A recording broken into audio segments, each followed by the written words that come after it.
Shalom, selamat malam Bapak Ibu yang dikasihi Tuhan. Halo. Puji Tuhan. Halo. Haleluya. Semua rindu untuk dengar firman Tuhan. Amin. Amin. Puji Tuhan.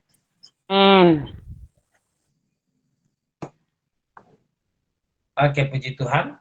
Mari Bapak Ibu yang dikasihi Tuhan, saudara-saudara, adik-adik yang dikasihi Tuhan, mari kita siapkan hati kita untuk mendengar firman Tuhan. Kita buka bersama-sama di dalam 1 Samuel pasal 18. 1 Samuel pasal 18 ayat 6 sampai ayatnya ke-16. Sudah temukan? Amin. Oke. Puji Tuhan, saya akan membacakan untuk kita semua. Bapak Ibu dengar, adik-adik yang dikasihi Tuhan, mari kita dengar dan kita simak baik. Kebenaran dalam 1 Samuel 18 ayat 6. Saul benci kepada Daud. Tetapi pada waktu mereka pulang ketika Daud kembali sesudah mengalahkan orang Filistin itu, keluarlah orang-orang perempuan dari segala kota Israel menyongsong raja. Menyongsong Raja Saul sambil menyanyi dan menari-nari, dengan memukul rebana, dengan bersukaria dan dengan membunyikan gerincing. Dan perempuan yang menari-nari itu menyanyi berbalas-balasan, katanya, Saul mengalahkan beribu-ribu musuh, tetapi Daud berlaksa-laksa. Ayat 8. Lalu bangkitlah amarah Saul dengan sangat, dan perkataan itu menyebalkan hatinya.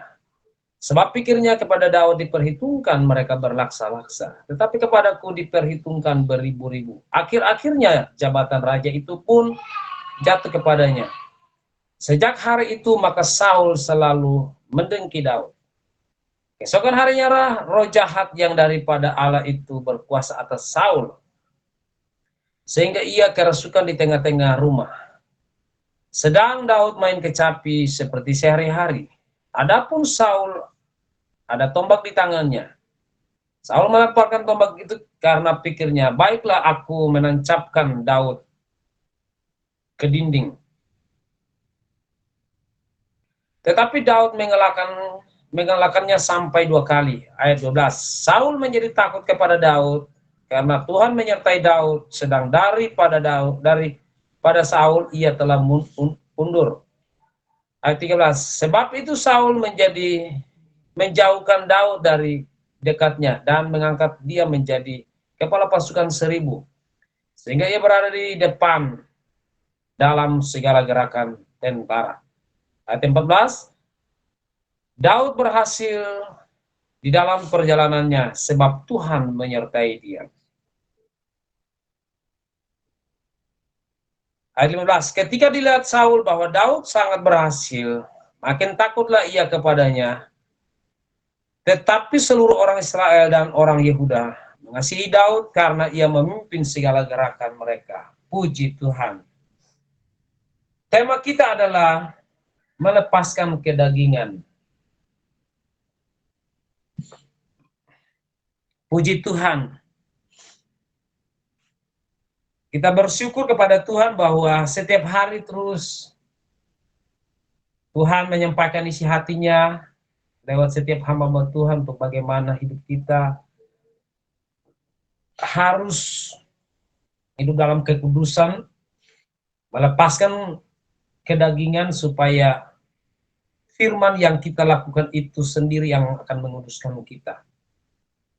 Oleh sebab itu mari Bapak Ibu yang sangat dikasihi oleh Tuhan, saudara-saudara, adik-adik yang sangat setia untuk dengar firman Tuhan, mari tetap kita belajar terus.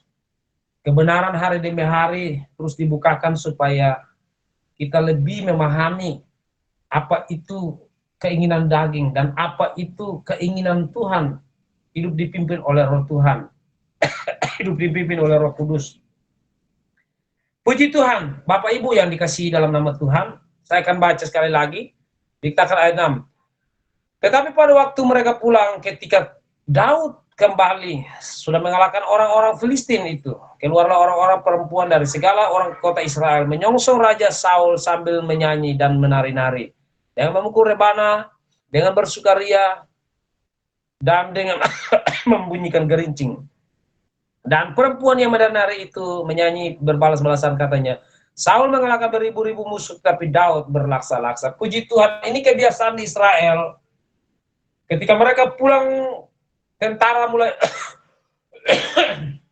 pulang perang, mereka sudah menang, pasti ada sukaria, ada sukacita, ada nyanyian yang dinyanyikan oleh perempuan-perempuan Ibrani karena sukacita kemenangan yang mereka terima ketika mereka pulang, mereka mengalahkan orang musuh-musuh mereka. Maka perempuan-perempuan Ibrani, orang Israel, akan tampil dan menyanyi, memuji kebesaran Tuhan, memuji pertolongan, memuji Tuhan karena Tuhan telah menolong orang Israel, memberikan mereka kemenangan. Sebab itu Saul benci kepada Daud. Kenapa Saul benci kepada Daud? Karena perempuan-perempuan Israel bernyanyi, Saul mengalahkan beribu-ribu musuh, tetapi Daud berlaksa-laksa.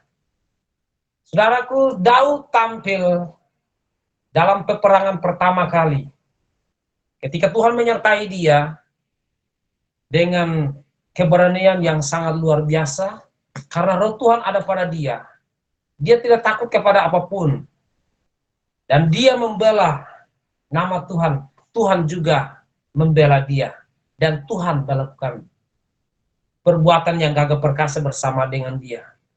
Saul tidak terima ketika ada nyanyian, Saul mengalahkan beribu-ribu musuh, tetapi Daud berlaksa-laksa. Bapak Ibu Saudara yang dikasihi dalam nama Tuhan,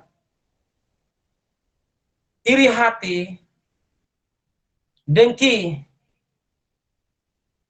bisa terjadi di siapapun. Kalau tidak menjaga hati sesuai dengan firman, itu pasti akan terjadi di setiap kita. Sebab itu mari kita belajar dari kehidupan Saul dan kehidupan Daud.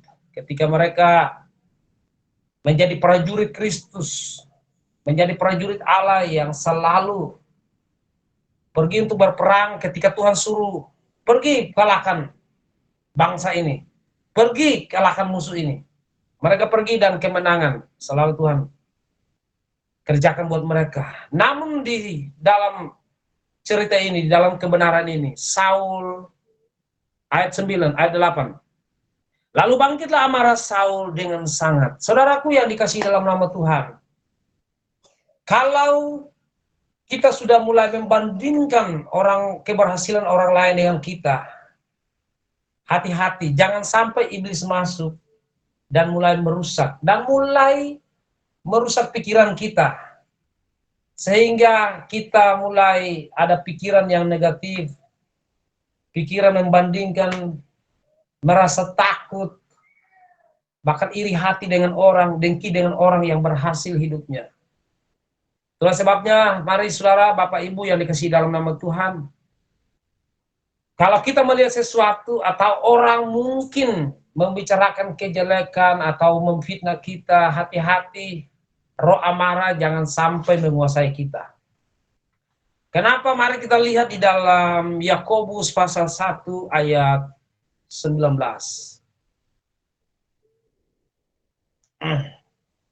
Yakobus pasal 1 ayat 19. Salah seorang bisa membacakannya?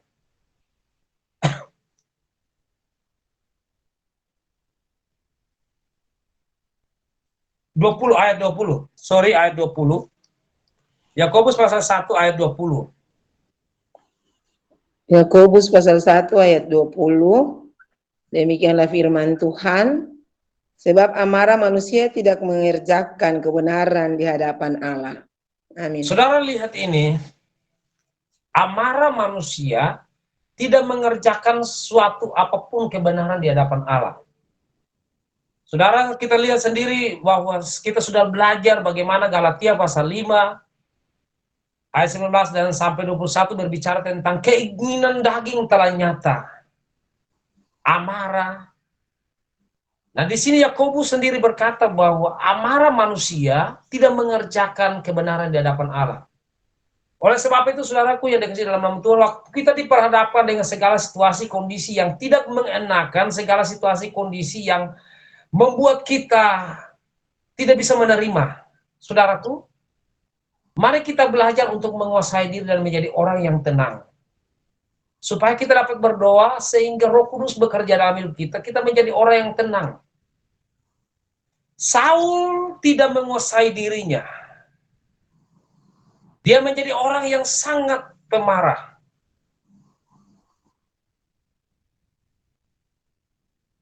Saul mulai dengki dengan Daud.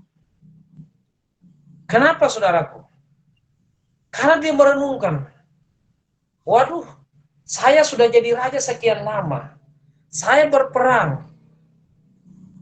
Tiba-tiba muncul Daud yang dia sebagai pesuruh saya, kok tiba-tiba dia berperang, kok dinyanyikan lagu. Saul beribu-ribu, Daud berlaksa-laksa. Kalau orang ini bilang baterek, bagaimana ini? Saudaraku yang dikasih dalam nama Tuhan, kalau kita tidak jaga hati, iblis akan bekerja. Iblis mulai cari celah. Sebab itu mari kita berjaga-jaga. Hari-hari hidup ini kita harus berjaga-jaga. Saudara tahu sendiri kan, 1 Petrus pasal 5 ayat 8 itu, berjaga-jagalah. Kita punya lawan, kita punya musuh. Iblis selalu ingin untuk menerkam setiap orang yang tidak berjaga-jaga, tidak menjaga hati, tidak menjaga pikiran. Iblis akan menerkam orang-orang yang tidak menjaga hatinya. Taruh airnya dia pun segala. Kasih gua pas. Firman Tuhan berkata bahwa sadarlah dan berjaga-jagalah. Hidup ini perlu kita sadar dan berjaga-jaga. Sadar itu kita harus mengerti bahwa kita di dalam Tuhan punya musuh. Musuh yang tidak kelihatan. Berjaga-jaga artinya jangan sampai kita lengah dan kita tidak punya mesbah doa. Kita tidak membaca firman. Mari saudara, kita perlu berjaga-jaga. Saul tidak menguasai dirinya, sehingga amarahnya meluap-luap. Bangkitlah amarah Saul dengan sangat. Ini dia sangat marah. Kalau dia sangat marah, berarti sudah tidak punya kebenaran.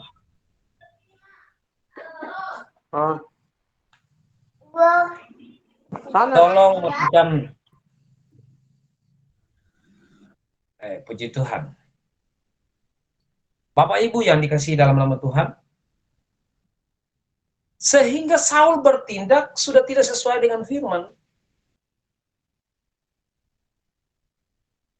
Lalu bangkitlah amarah Saul dengan sangat, dan perkataan itu menyebalkan hatinya, sebab pikirnya kepada Daud diperhitungkan mereka. Berlaksa-laksa, tetapi kepadaku diperhitungkan beribu-ribu. Akhir-akhirnya jabatan raja itu pun jatuh kepadanya.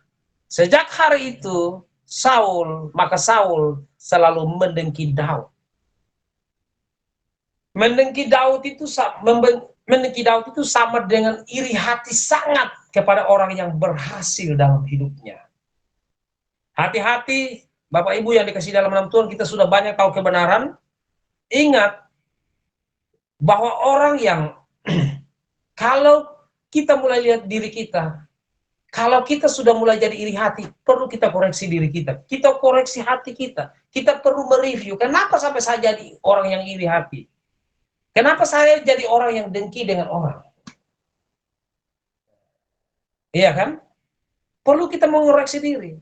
Saudaraku, kalau orang lain sudah lebih berhasil daripada kita, kalau orang lain lebih maju daripada kita, jangan kita persalahkan orang lain, jangan kita persalahkan masalah, jangan kita persalahkan waktu atau benda. Tapi mari kita koreksi diri. Jangan-jangan saya sudah tidak setia dengan Tuhan. Jangan-jangan saya sudah kurang doa. Jangan-jangan saya kurang baca firman. Jangan-jangan saya kurang merenungkan firman dan melakukan firman. Sehingga orang lain lebih berhasil. Tetapi kalaupun kita sudah setia baca firman, sudah setia berdoa, sudah hidup dalam kebenaran, lalu mungkin orang lain lebih berhasil daripada kita. Itu artinya belum waktunya untuk Tuhan mulai mengangkat hidup kita. Jadi mari Bapak Ibu yang dikasihi dalam nama Tuhan, kita menjaga hati kita dalam kebenaran. Kita menjaga pikiran kita dalam kebenaran. Biarlah setiap hari hidup kita mulai diperbaharui. Mari yang suka marah, ayo, mari kita tinggalkan. Mari yang suka marah tanpa alasan, marah yang berlebihan, suka-suka marah itu sudah tidak normal. Dan itu iblis punya rumah untuk dia tinggal di situ dan bekerja. Sebab itu Bapak Ibu yang dikasihi dalam nama Tuhan, mari jangan sampai iblis punya kesempatan. Jangan beri kesempatan kepada iblis. Efesus pasal 4. Jangan beri kesempatan kepada iblis. Waduh, iblis selalu cari kesempatan. Sebab itu jangan beri kesempatan, karena itu peluang. Karena itu jalan yang terbaik buat iblis untuk menghancurkan. Saya mau kasih tahu, keinginan daging, amarah adalah keinginan daging, dengki adalah keinginan daging. Dan saudara tahu bahwa keinginan daging adalah cara iblis untuk menjauhkan kita daripada Tuhan. Cara iblis untuk membuat kita tidak berkenan di hadapan Tuhan. Cara iblis untuk menghancurkan hidup kita. Cara iblis untuk membinasakan kita. Tapi orang yang melepaskan kedagingannya, melepaskan amarah, dengki, iri hati, adalah cara Tuhan yang terbaik untuk hidup kita semakin berkenan di hadapan Tuhan. Waktu kita melepaskan roh amarah, suka marah-marah, sudah tidak lagi sabar, sudah tidak iri hati dengan keberhasilan orang lain, itulah cara Tuhan untuk membawa kita bagaimana menyukakan hati Tuhan. Orang yang dipimpin oleh Roh Allah adalah yang selalu hidup untuk melakukan kebenaran, adalah cara Tuhan untuk bagaimana kita memperoleh, kita menerima janji-janji Tuhan. Tapi keinginan daging, suka marah, sampai tidak menguasai diri dan berbuat dosa, itu adalah cara setan untuk menghancurkan kita. Cara setan, cara iblis untuk membuat kita jauh daripada Tuhan. Cara iblis untuk memisahkan kita daripada Tuhan. Jadi mari kita belajar untuk insaf. Bahwa ini keinginan daging. Karena setiap keinginan daging, Galatia pasal 5 berkata, barang siapa yang melakukan hal-hal ini tidak akan mendapat bagian dalam kerajaan Allah. Kalau sudah tidak mendapat bagian dalam kerajaan Allah, sorry, janji Tuhan pun kita tidak akan dapat. Jadi mari kita belajar apapun keinginan daging kita. Saudara dan saya tahu sendiri kan, apa yang menjadi kelemahan kita. Kita bergumul dengan apa? Jangan sampai itu menjadi pintu atau jendela untuk setan iblis masuk dan tinggal di situ. Dia mulai bertahta dan setiap hari kita menjadi budak dosa dari keinginan daging yang tidak kita mau lepaskan. Sebab itu mari kita belajar untuk insaf bahwa iblis punya banyak cara. Jangan berikan dia kesempatan. Jangan berikan dia kesempatan. Lalu kita lihat kembali. Di ayat yang ke-9. Sejak hari itu, maka Saul selalu mendengki Daud. Saudara lihat. Daud sedikit pun tidak bersalah kepada Daud. Daud sedikit pun tidak bersalah kepada Saul. Tetapi kenapa Saul begitu membenci Daud? Karena faktor iri hati, faktor dengki. Bagi Saul ini saingan berat ini. Waduh, kedudukan raja bisa jatuh ke tangan Daud. Waduh, saya nanti tidak bisa dipandang oleh orang Israel. Semua mata orang Israel sudah mulai melirik-lirik Daud, bakal jadi raja. Mana saudara? Kalau orang lain sudah mulai berhasil, kita koreksi diri kita. Dan saya percaya bahwa waktu kita mulai setia untuk melepaskan kedagingan dan setia melakukan firman Tuhan, kita mulai punya tekad untuk ini daging saya, keinginan daging yang mau saya selama ini menguasai, saya harus lepaskan. Maka saudara tahu, waktu kita mulai setia hidup dalam kebenaran, saudara tahukah saudara bahwa Tuhan akan setia mengangkat kita lebih dari orang-orang yang tidak setia melakukan firman Tuhan. Ini janji Tuhan yang teristimewa. Kenapa Tuhan angkat Daud melebihi Saul? Karena Daud bangun hubungan dengan Tuhan. Daud membangun hubungan yang harmonis dengan Tuhan. Daud memuji memuliakan Tuhan, setiap hari memuji menyembah Tuhan. Daud selalu bersyukur kepada Tuhan akan segala kebaikan Tuhan. Daud selalu menyukakan hati Tuhan. Daud tahu bahwa apa yang Tuhan suka dia harus lakukan. Maka Tuhan tidak segan-segan. Tuhan tidak akan menahan untuk mengangkat Daud lebih tinggi. Saudaraku yang dikasih Daud, waktu kita setia melakukan firman Tuhan, waktu kita menjaga hidup dalam kekudusan, waktu kita mulai lepaskan kedagingan satu persatu, maka disitulah Tuhan mulai mengangkat kita. Dari tangga yang satu, naik tangga lagi, naik level lagi. Ya, akan ada keberhasilan. Jadi kesaksian kita itu selalu baru. Saya sangat terberkati dengan Kakak Nali bahwa setiap saat itu selalu bersaksi. Selalu ada terobosan. Selalu ada mujizat Tuhan. Selalu saja Tuhan campur tangan. Itulah orang yang mulai hidup menyenangkan Tuhan. Daud mengalami yang demikian. Hari demi hari, kemenangan selalu Tuhan kerjakan di dalam hidupnya. Keberhasilan Tuhan kerjakan dalam hidupnya. Kenapa? Dia punya hubungan yang istimewa dengan Tuhan. Dia punya hubungan, punya pergaulan yang karib dengan Tuhan. Tidak seperti kebiasaan orang lain. Saudaraku, mari kita belajar dari kehidupan Daud. Dan kita juga belajar dari kehidupan Saul. Kenapa sih Saul sampai dengki, benci? Daud tidak hidup dekat dengan Tuhan. Saul tidak hidup dekat dengan Tuhan. Orang yang hidup berdekat dengan Tuhan, saudara tahu, selalu Tuhan kasih dia kesabaran. Selalu Tuhan berikan dia untuk mengucap syukur dalam segala hal. Semestinya Saul mengucap syukur. Terima kasih Tuhan. Nggak apa-apa, biar begini. Yang penting Tuhan sertai saya. Saya tidak mati di medan pertempuran. Saya tidak dilukai. Tuhan masih menyertai saya. Saul tidak mengucap syukur. Tapi Daud selalu mengucap syukur. Itulah sebabnya dia punya penyembahan yang benar kepada Tuhan. Dia memuji Tuhan. Dia mengagungkan Tuhan. Dia menceritakan kebaikan Tuhan. Mari saudara, kita belajar terus. Untuk bagaimana melepaskan kedagingan. Dan bagaimana hidup menuruti keinginan Tuhan. Mari kita lihat lagi. Ayat yang ke-10. Keesokan harinya roh jahat yang daripada Allah itu berkuasa atas Saul. Sehingga ia kerasukan di tengah-tengah rumah.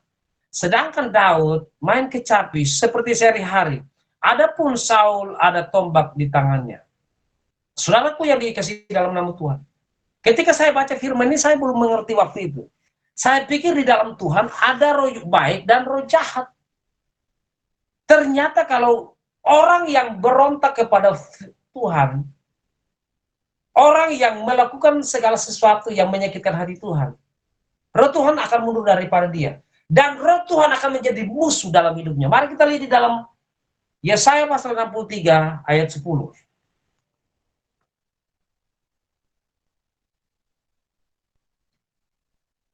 Salah seorang kalau sudah dapat membacakannya, Yesaya pasal 63 ayat 10.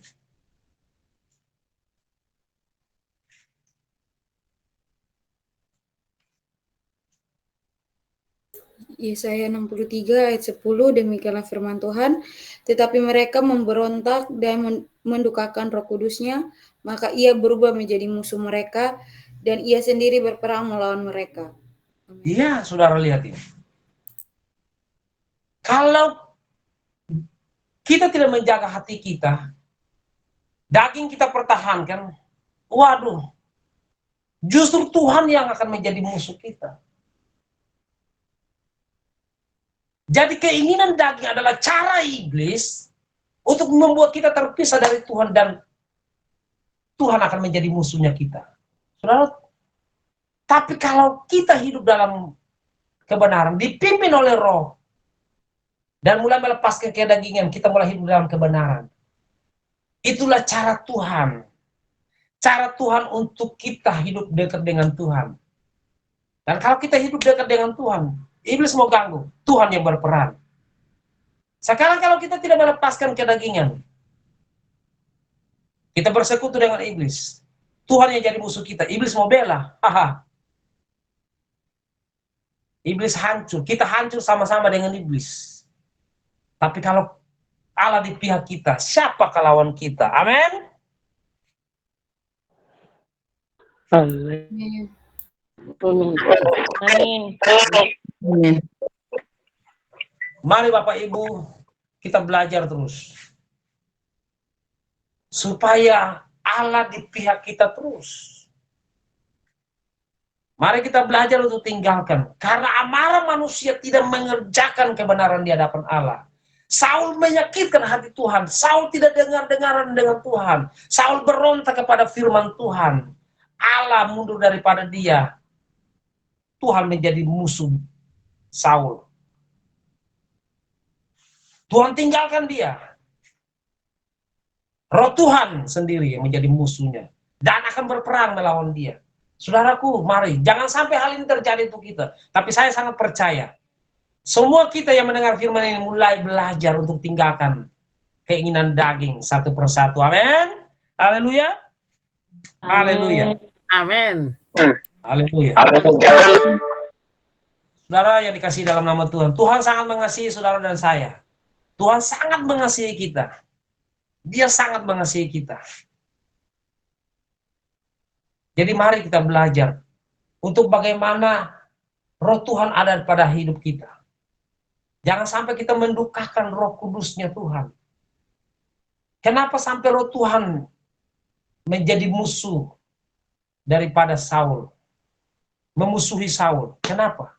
Karena mendukakan Roh Tuhan, mendukakan Tuhan. Melanggar perintah Tuhan itulah mendukakan Roh Tuhan. Mendukakan hati Tuhan. Dan Tuhan akan menjadi musuh. Mari Bapak Ibu, biarlah kita menjadi orang-orang yang kesayangannya Tuhan. Orang-orang yang selalu dipeluk oleh Tuhan. Karena kita hidup mulai membenahi diri, hidup selaras dengan firman Tuhan, hidup sejalan dengan firman Tuhan. Berpusat pada Kristus dengan hidup menjaga kekudusan dalam kebenaran. Mari kita belajar untuk menyenangkan hati Tuhan dari hari ke hari. Ayat 11. Saul melemparkan tombak itu karena pikirnya, baiklah aku menancapkan Daud ke dinding. Tetapi Daud mengelakkannya sampai 2 kali. Saudaraku, orang itu kalau sudah iri hati, amarah, dia tidak segan-segan untuk membunuh orang yang dia benci, orang yang dia dengki, orang yang dia iri hati terhadap dia. Nggak segan-segan. Iblis akan pakai dia, akan terus taruh dia kepada dia, marah yang benci, marah yang menyala-nyala untuk bisa berbuat jahat kepada orang lain. Itu cara iblis untuk membawa kita untuk tidak berkenan di hadapan Tuhan. Mari saudara, kita harus mengerti bahwa keinginan daging adalah cara iblis untuk menghancurkan hidup kita. Keinginan daging adalah cara iblis untuk membuat kita dijauhi dari Tuhan. Tapi orang yang hidup melepaskan daging dan hidup dalam kebenaran adalah cara Allah untuk kita menerima janji Tuhan, untuk kita hidup bersama dengan Tuhan, untuk kita bergaul dengan Tuhan, supaya Allah terus dekat dengan kita dan membela hidup kita. Puji Tuhan. Lalu ayatnya yang ke-12. Saul menjadi takut karena Daud. Karena Saul menjadi takut karena Daud. Karena Tuhan menyertai Daud. Sedang daripada Saul, ia telah undur. Saudaraku yang dikasih dalam nama Tuhan.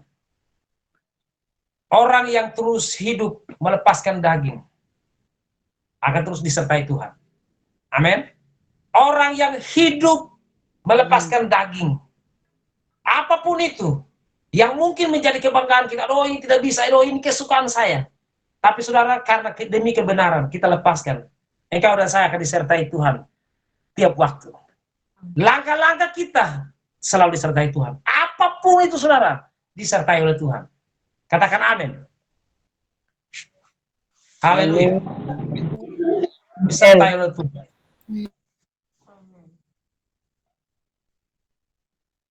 Saul menjadi takut kepada Daud. Karena Tuhan menyertai Daud. Sedang daripada Saul, ia telah undur.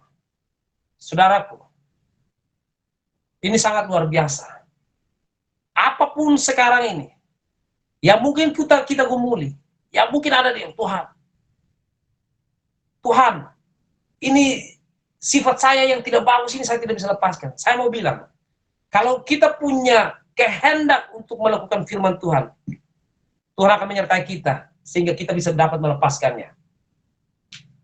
Kalau kita punya kerinduan untuk hidup benar, apapun tabiat kita, yang mungkin itu tidak bisa kita lepaskan. Dan sekalipun mungkin kita berdoa tiap waktu, belum juga lepas. Tapi waktu kita punya kerinduan, Tuhan, saya tidak mampu. Karena Tuhan lihat kemauan kita untuk hidup benar. Tuhan Allah akan memampukan saudara dan saya. Sehingga Tuhan akan melepaskan itu dari hidup kita. Sehingga hidup kita semakin benar di hadapan Tuhan. Haleluya. Ayat 13. Sebab itu Saul menjauhkan Daud dari dekatnya. Dan mengangkat dia menjadi kepala pasukan 1000. Sehingga ia berada di depan dalam segala gerakan tentara. Daud berhasil di segala perjalanannya sebab Tuhan menyertai dia. Wah, luar biasa. Haleluya. Mau berhasil Bapak Ibu? Mau berhasil? Amin. Ya. Saya sangat percaya malam hari ini kita dengar firman. Tidak ada yang bilang saya suka gagal. Haleluya. Saya suka hidup tertindas. Saya suka hidup menderita. Tidak ada orang yang seperti itu. Tetapi selalu siapapun dia, mau yang kecil, saya suka berhasil. Kuncinya adalah bagaimana hidup menyenangkan Tuhan. Orang yang berhasil adalah karena disertai Tuhan. Orang yang berhasil disertai Tuhan karena orang itu mau melakukan apa yang menyenangkan Tuhan. Walaupun itu berat. Haleluya. Ayat 15. Ketika dilihat Saul bahwa Daud sangat berhasil, maka takutlah ia kepadanya. Ayat 16. Tetapi seluruh orang Israel dan orang Yehuda mengasihi Daud karena ia memimpin segala gerakan mereka. Bapak Ibu yang dikasihi dalam nama Tuhan, kalau hidup kita mulai menyukakan hati Tuhan, menyenangkan hati Tuhan, di mana-mana kehadiran kita, orang akan suka dengan kita. Kenapa? Saudaraku, karena orang akan melihat bukan kita lagi. Ada kemuliaan Tuhan yang terpancar dalam hidup kita. Ada sesuatu yang dunia lihat berbeda dari hidup kita. Mari kita belajar untuk bagaimana hidup menyenangkan Tuhan terus. Dan saya sangat percaya, semua kita yang mendengar firman Tuhan malam hari ini, saya percaya semua kita sudah mulai melepaskan kedagingan. Dan mari kita belajar terus. Apapun yang mungkin kita sudah menang di amarah. Apa saja yang mungkin belum kita menang untuk lepaskan. Karena di Galatia pasal 5 sudah nyata di sana. Keinginan daging sudah nyata di sana. Percabulan hawa nafsu, iri hati, dengki. Banyak hal. Kalau kita sudah menang di satu, puji Tuhan. Mari kita berlomba untuk tinggalkan yang lain yang masih mengikat kita. Supaya semakin hari bertambah-tambah kasih karunia Tuhan dalam hidup kita. Puji Tuhan, Tuhan memberkati. Inilah kebenaran firman Tuhan yang saya bisa bagikan.